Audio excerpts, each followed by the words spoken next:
এই নি তাড়াতাড়ি সেলাই করে দে।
কি হয়েছে ম্যাম, ব্যথা পেয়েছেন নাকি?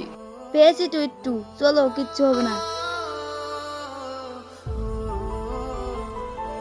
ওহো, জুতা জোড়া তো ছিঁড়ে গেছে, দেখো তো রাহুল আশেপাশে কোনো মুচি পাওয়া যায় কি না। ঠিক আছে ম্যাম, জুতাটা আমার হাতে দেন, আমি দেখতাছি।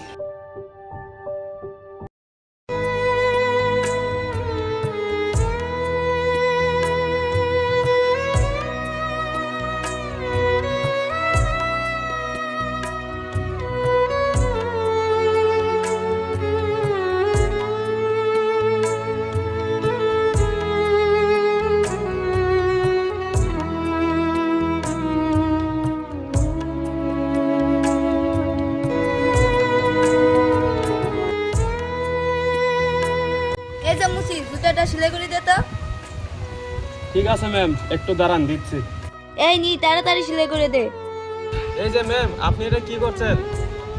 হ্যাঁ, আমার গায়ে শুয়ে ফেলছেন কেন?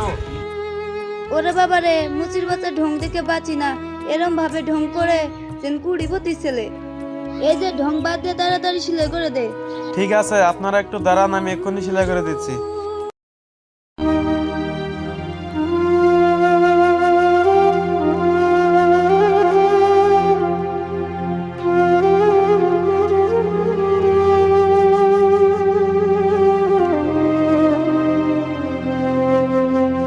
এই যে ম্যাম, আপনার জুতা হয়ে গেছে, নিয়ে নেন।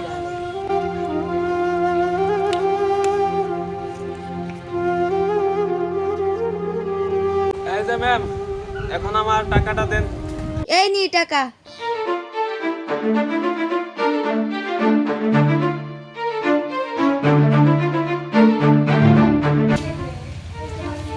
ম্যাডাম, আপনি তো কি করছেন? কি হলো ম্যাডাম, আপনি আমার টাকা দিচ্ছেন না কেন?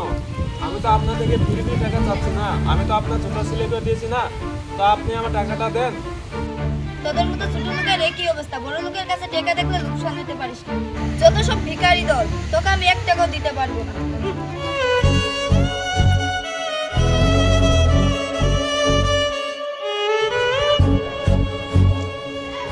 হাই রে মানুষ, আজও দুনিয়াতে কত বাজে মানুষ আছে।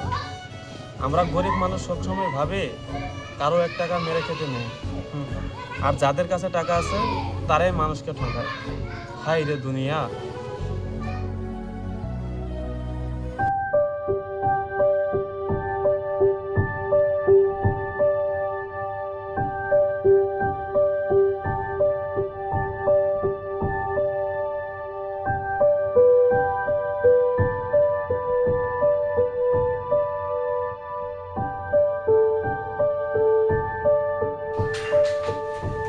স্যার, চা রেখে গেলাম, খেয়ে নেবেন। ঠিক আছে, রেখে যাও, আমি খেয়ে নিব।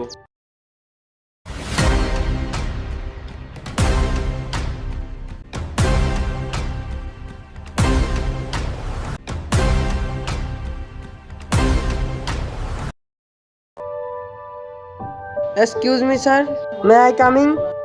ইয়েস, আসো। স্যার, বাইরে অনেক লোক অপেক্ষা করতেছে, তাদেরকে কি ভিতরে আসতে দিব? হ্যাঁ, অবশ্যই আসতে দাও। আপনাদেরকে ভিতরে আসতে বলো স্যার।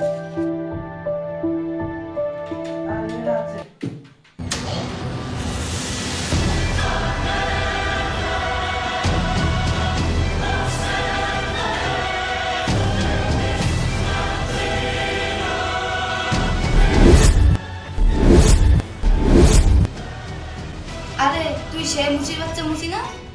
আরে তোর এই পরিবর্তন হলো কিভাবে? এই যে ম্যাডাম, মুখ সামলিয়ে কথা বলুন। মুসির বাচ্চা মুসি না, স্যার বলুন স্যার। আর তুই কাকে বলছেন? আপনি বলে দেখেন। কারণ এখন আমি আর মুসি নেই, এখন স্যার, আপনাদের স্যার। স্যার বলেন। এই যে ম্যাডাম, তো বলুন কেন এসেছেন আমাদের এখানে? স্যার মানে শুনলাম আপনাদের কোম্পানিতে চাকরি দেওয়া হচ্ছে, তার কারণে আসলাম। আচ্ছা, তাই নাকি ম্যাডাম? তো আপনি যেটা শুনেছেন সেটা তো ঠিকই শুনেছেন, কিন্তু আমাদের এখানে তো চাকরি দেওয়া হয় শুধু নম্র ভদ্র মানুষকে, আপনাদের মতো জানোয়ারদেরকে নয়। আমাদের এখানে চাকরি দেওয়া হয় শুধু নম্র ভদ্র একজন সহজ সরল মানুষকে। আপনাদের মতো অমানুষদেরকে আমাদের কোম্পানিতে নিয়োগ করি না। আপনি চাইলে আমাদের এখান থেকে আসতে পারেন। স্যার প্লিজ আমাকে এখান থেকে তাড়িয়ে দিবেন না, আমার একটা স্যারকে অনেক প্রয়োজন। আমি অনেক বিপদে পড়ে এসেছি, আপনি যদি আমাকে রেখে দিতেন আমি অনেক খুশি হতাম। দেখুন ম্যাডাম, আপনাকে আমি বারবার বলছি যে আমাদের এখানে শুধু নম্র ভদ্র এবং সহজ সরল মানুষকে চাকরি দেওয়া হয়। আজ থেকে প্রায় 5 বছর আগে আপনাকে মনে পড়ে যেদিন আমি গাছ তলে বসে জুতা সেলাই করছিলাম? সেই সময় আমি একজন মুসি ছিলাম, আর ঠিক সেই সময়ে আপনি এবং আপনার সঙ্গে একজন ছেলে ছিল।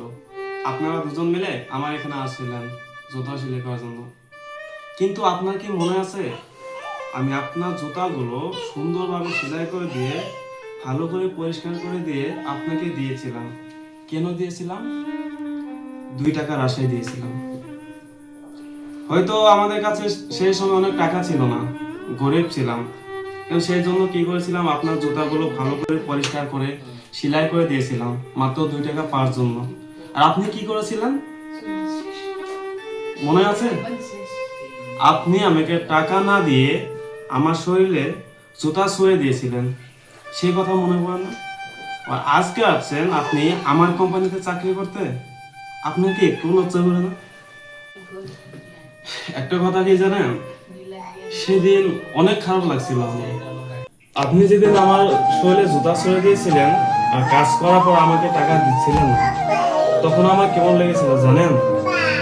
তখন আমি ভেবেছিলাম এই পৃথিবীতে হয়তো গরিব হয়ে জন্ম নেওয়াটাই আমাদের দুঃখ ছিল। অনেক খারাপ লেগেছিল আমার, জানেন?